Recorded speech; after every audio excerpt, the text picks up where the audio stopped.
ಅಂದ್ಕೊಂಡಂಗೆ ಚುನಾವಣೆ ಫಲಿತಾಂಶ ಬರ್ತಾ ಇದೆ. ದೇಶದಲ್ಲಿ ಬದಲಾವಣೆ ಪರ್ವ ಪ್ರಾರಂಭ ಆಗಿದೆ. ಯಾವ ರೀತಿ ನೋಡ್ತೀರಿ ಮತ್ತು ಕರ್ನಾಟಕದಲ್ಲಿ ಏನು ತಪ್ಪಾಯ್ತು? ಈಗಾಗಲೇ ಏನು ಫಲಿತಾಂಶಗಳು ಬರ್ತಾ ಇವೆ, ಅದೇನು ಸರ್ವೆ ತೋರಿಸಿದ್ರು ಕಳೆದ 2 ದಿವಸಗಳ ಹಿಂದೆ, ಆ ಸರ್ವೆಯನ್ನೆಲ್ಲ ಬದಿಗಿಟ್ಟು ಉಲ್ಟಾ ಅವರು ಹೇಳಿದ ಮಟ್ಟದಲ್ಲಿ ಆಗದೆ ವ್ಯತಿರಿಕ್ತವಾದಂಥ ಒಂದು, ನಾವು ಮೊದಲಿಂದ ಹೇಳ್ತಾ ಇದ್ವಿ ಈ ಸರ್ವೆಗಳನ್ನು ನಾವು ನಂಬುವುದಿಲ್ಲ, ಸರ್ವೆಗಳು ಸರಿಯಾದ ರೀತಿಯಲ್ಲಿ ಆಗಿಲ್ಲ, ನಾವು ಹೆಚ್ಚಿನ ಸಂಖ್ಯೆಯನ್ನು ಗಳಿಸ್ತೀವಿ ಅಂತ ಹೇಳಿದ್ವಿ. ಆ ರೀತಿಯಾಗಿ ಈಗ ಫಲಿತಾಂಶ ಬರ್ತಾ ಇದೆ. ಆಲ್ ಇಂಡಿಯಾದಲ್ಲಿ ನಮ್ಮ ಮಿತ್ರ ಪಕ್ಷಗಳು ಇಂಡಿಯಾ ಕೂಟವು ಅತ್ಯಂತ ಹೆಚ್ಚಿನ ರೀತಿಯಲ್ಲಿ ಒಳ್ಳೆಯ ಒಂದು ಫಲಿತಾಂಶವನ್ನು ಕೊಡಲು ಯಶಸ್ವಿಯಾಗಿದೆ. ನಾವು ಇನ್ನೂ ನಿರೀಕ್ಷೆ ಮಾಡ್ತಾಯಿದ್ವಿ, ಬಹುಶಃ ಇಲ್ಲಿ ಸರ್ಕಾರ ನಮ್ಮದು ಆದ್ರೂ ಆಗ್ಬೋದು, ಯಾಕಂದರೆ ನಮ್ಮ ನಾಯಕರು ಈಗಾಗಲೇ ಪ್ರಯತ್ನ ನಡೆಸಿದ್ದಾರೆ. ಆಗುವ ಒಂದು ನಿರೀಕ್ಷೆಯನ್ನು ನಾವೆಲ್ಲ ಕಾರ್ಯಕರ್ತರು.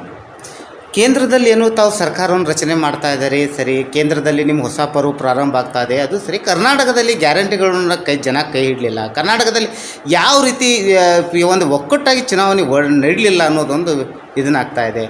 ಏನು ಯಾವ ಫ್ಯಾಕ್ಟ್ರಿ ಕೆಲಸ ಮಾಡ್ತು ಕರ್ನಾಟಕದಲ್ಲಿ ತಮ್ಮ ಇದು?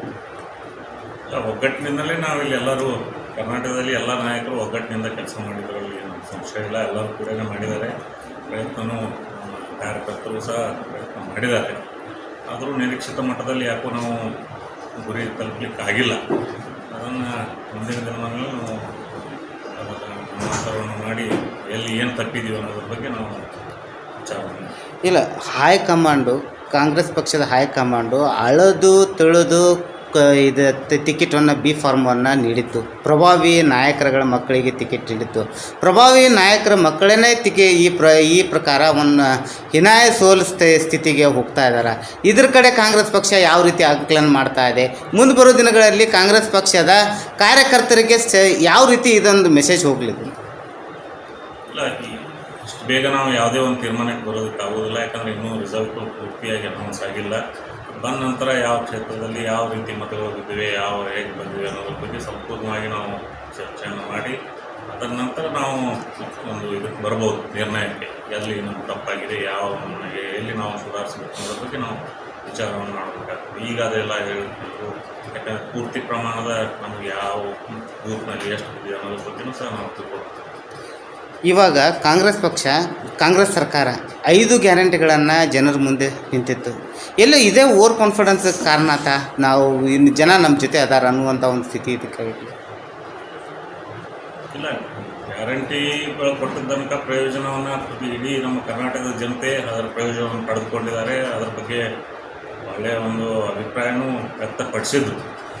ಆದ್ರೂ ಇದು ಕೇಂದ್ರದ ಒಂದು ಚುನಾವಣೆ ಇರೋದರಿಂದ ಬಹುಶಃ ಯಾವ ರೀತಿ ಜನ ನಿರ್ಧಾರ ತೆಗೆದುಕೊಂಡಿದ್ದಾರೆ ಅನ್ನೋದ್ರ ಬಗ್ಗೆ ನಾವು ವಿಚಾರ ಮಾಡಬೇಕು. BJP ಪ್ರತಿ ಬಾರಿ ಮೋದಿಯವರನ್ನ ಮುಂದಿಟ್ಟು ಚುನಾವಣೆಯನ್ನು ನೋಡ್ತಾ ಇತ್ತು. ಈಗ ಮೋದಿ ಅಲಿಯೋದ್ರ ಬಗ್ಗೆ ತಾವು ಏನು ಹೇಳಬಯಸ್ತೀರಿ? ಮೊದಲಿನ ಚುನಾವಣೆಗಳ ರೀತಿಯಲ್ಲಿ ಮೋದಿ ಅಲೆ ಭಾರತದಲ್ಲಿ ಕಾಣ್ತಾ ಇಲ್ಲ.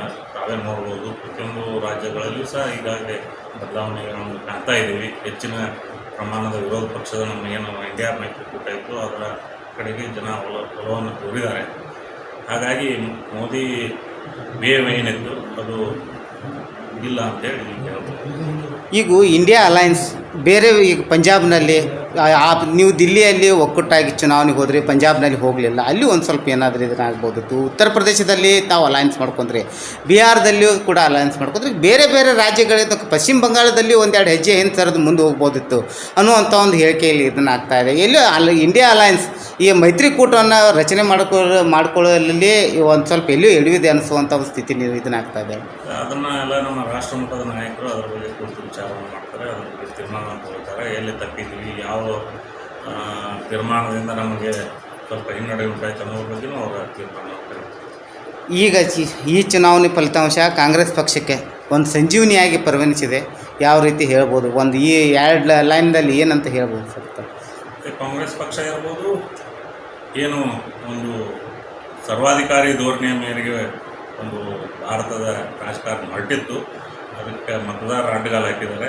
ಆ ರೀತಿ ಭಾರತದಲ್ಲಿ ನಡೆಯೋದಿಲ್ಲ, ಪ್ರಜಾಪ್ರಭುತ್ವನೇ ಮೇಲು ಅನ್ನೋದ್ರ ಬಗ್ಗೆ ಎತ್ತಿ ತೋರಿಸಿದ್ರು. ಇನ್ನೂ ಖಟಾಖಟ್ ಸೀಟ್ಗಳು ಏರ್ಲಿದ್ದಾವ. ನೋಡೋಣ, ಇನ್ನೂ ಪೂರ್ತಿ ಫಲಿತಾಂಶ ಬಂದ ನಂತರ ಕಟ್ಟಾಕಟ್ ಗೊತ್ತಾಗುತ್ತೆ. Okay. Thanks for watching. Read, discuss and debate with editor Dr. Yan Prashant Rao. Wanted reporters in print, digital and visual media for Bharat Vaibhav Daily Newspaper, BV News Channel and BV Fast Web News from all the talukas of Karnataka. If interested, send your resume to 9010229369.